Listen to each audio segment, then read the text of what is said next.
gostaria de chamar para a constituição da mesa o excelentíssimo senhor ministro Renato Acha, ex-presidente da Embratel.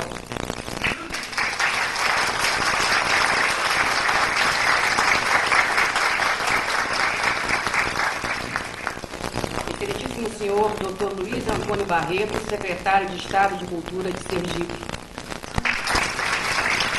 Novamente, o reitor da Pontifícia Universidade Católica do Rio de Janeiro, Padre Jesus Sanches Hortal. Professor Jorge Jaime, presidente de honra da Academia Brasileira de Filosofia.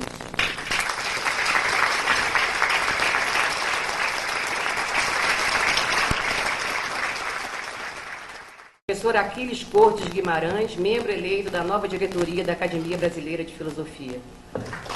Professor Gerd Bornheim, membro eleito da nova diretoria da Academia Brasileira de Filosofia.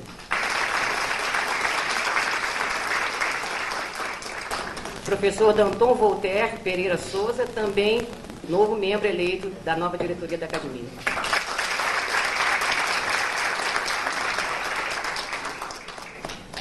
Nós gostaríamos de anunciar a presença do ilustríssimo senhor professor Elmer Barbosa, diretor do Departamento Nacional do Livro, do excelentíssimo senhor Dr. Carlos A. Faciolo, cônsul-geral da República Argentina no Rio de Janeiro, excelentíssimo senhor Dr. Ismael da Silva, cônsul-geral de Angola, ilustríssimo senhor Paulo Bittencourt, representando o reitor do Cefet, e ilustríssimo senhor John Howard, secretário executivo da Conferência Nacional de Cultura.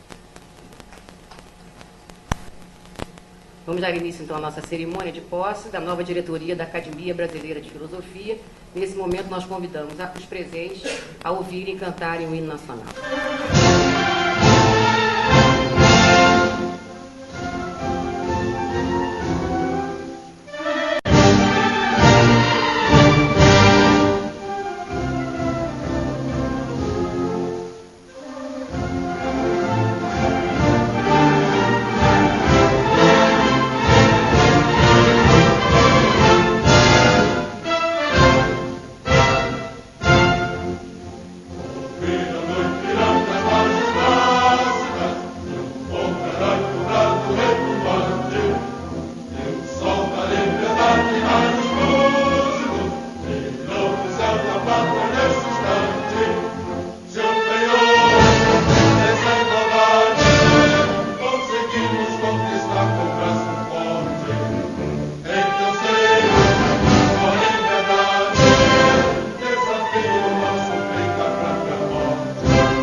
E a Faculdade Cândido Mendes pelo inestimado apoio que deu à realização dessa cerimônia. Na impossibilidade de procedermos à leitura de toda a correspondência que nos chegou, nós vamos fazer a leitura de uma pequena amostra dos telegramas recebidos. Mensagem convidando-me para participar da cerimônia de posse de Vossa Senhoria no cargo de presidente da Academia Brasileira de Filosofia, a ser realizada no próximo dia 10. Impossibilitado de comparecer por estar em viagem oficial ao exterior, agradeço a gentileza do convite e apresento meus cumprimentos e votos de uma feliz gestão na missão que ora se inicia. Atenciosamente, o Dr. Paulo Renato Souza, Ministro de Estado de Educação e do Desporto. Afonso Romano de Santana, Presidente da Biblioteca Nacional.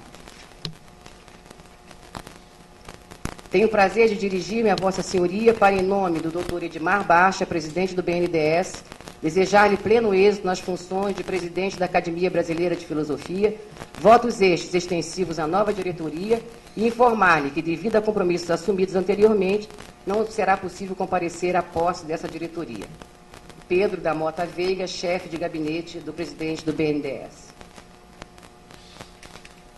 Impossibilitados de comparecer à posse da nova diretoria dessa Academia de Filosofia, agradeço o amável convite, cumprimentando a todos os empossados, na certeza que contribuirão para o progresso do desenvolvimento dos estudos filosóficos. Atenciosamente, deputado Sérgio Cabral Filho, presidente da ALERJ. Cumprimento o prezado amigo pela sua posse, desejando os melhores votos. João Paulo de Almeida Magalhães.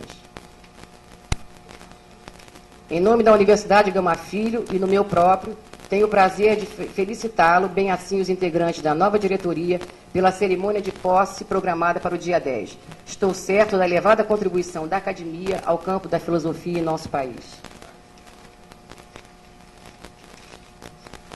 Parabéns à Academia Brasileira de Filosofia pela nova diretoria.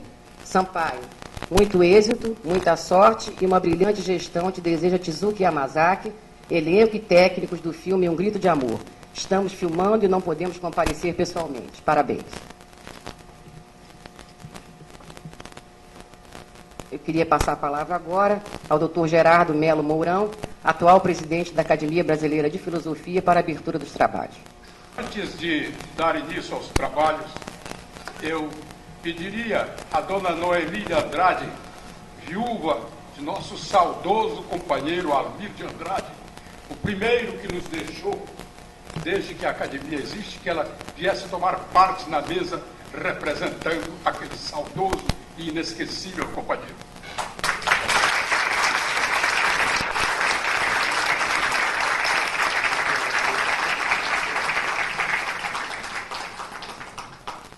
Quero dizer que a primeira ideia que me ocorreu ao vir dar posse ao meu sucessor, ao ilustre acadêmico Sampaio, na presidência da academia, foi a de que eu estava me despedindo da presidência.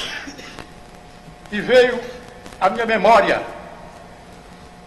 o verso famoso de Rilke, que diz que so leben wir und nehmen immer Abschied. Assim vivemos nós, despedindo-nos sempre. Permitam os senhores acadêmicos que as minhas primeiras palavras sejam não as de um filósofo, mas de um poeta.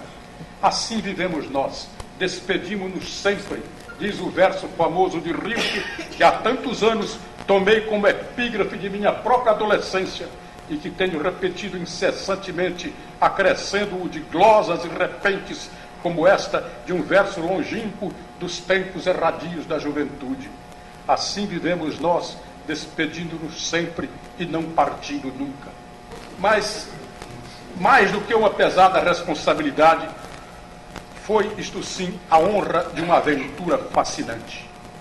Primeiro, porque passei a substituir o próprio fundador da academia, nosso confrade Jorge Jaime de Souza Mendes, primeiro presidente da casa e seu presidente perpétuo, emérito, honoris causa.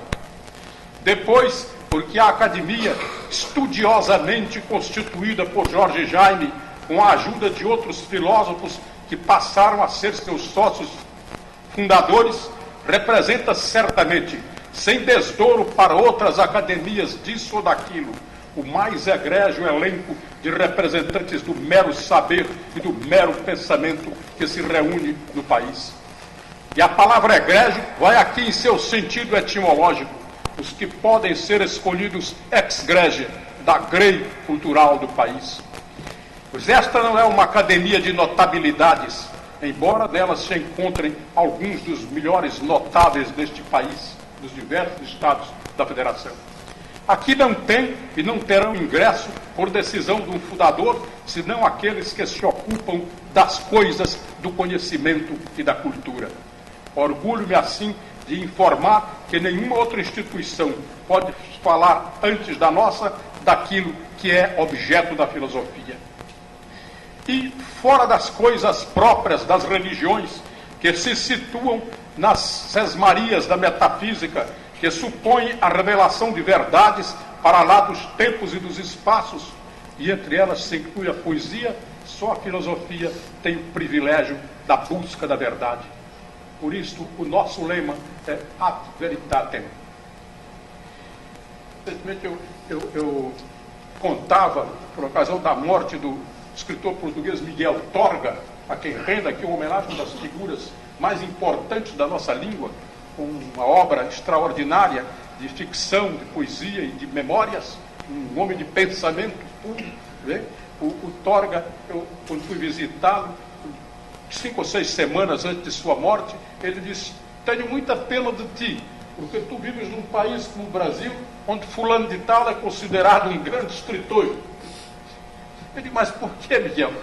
Porque não é um escritor, um contador de anedotas, etc., que não, o teu país, a literatura do teu país não tem uma paideia, e está sofrendo toda a América Latina disso.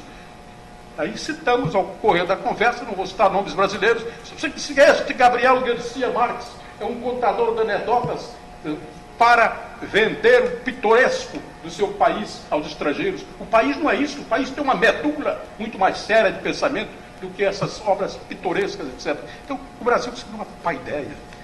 A Grécia existiu e existe até hoje por essa paideia. Os judeus existem até hoje porque tem uma paideia. Israel, toda a grandeza e a permanência de Israel no mundo se deve muito menos ao dinheiro que os israelenses injetam nos grandes templos, deve-se muito mais a Isaías, Jeremias, Ezequiel, Daniel, Osés e Abacuque, aqueles que fundaram a medula do pensamento de um povo que permanece unido. Assim, da falta dessa paideia, o nosso povo está sofrendo. E a academia existe para isso, para criar o gosto da filosofia, para que o país aprenda a pensar, debruçar-se sobre o ser humano e criar a sua própria verdade e buscar a verdade do mundo que nos serve.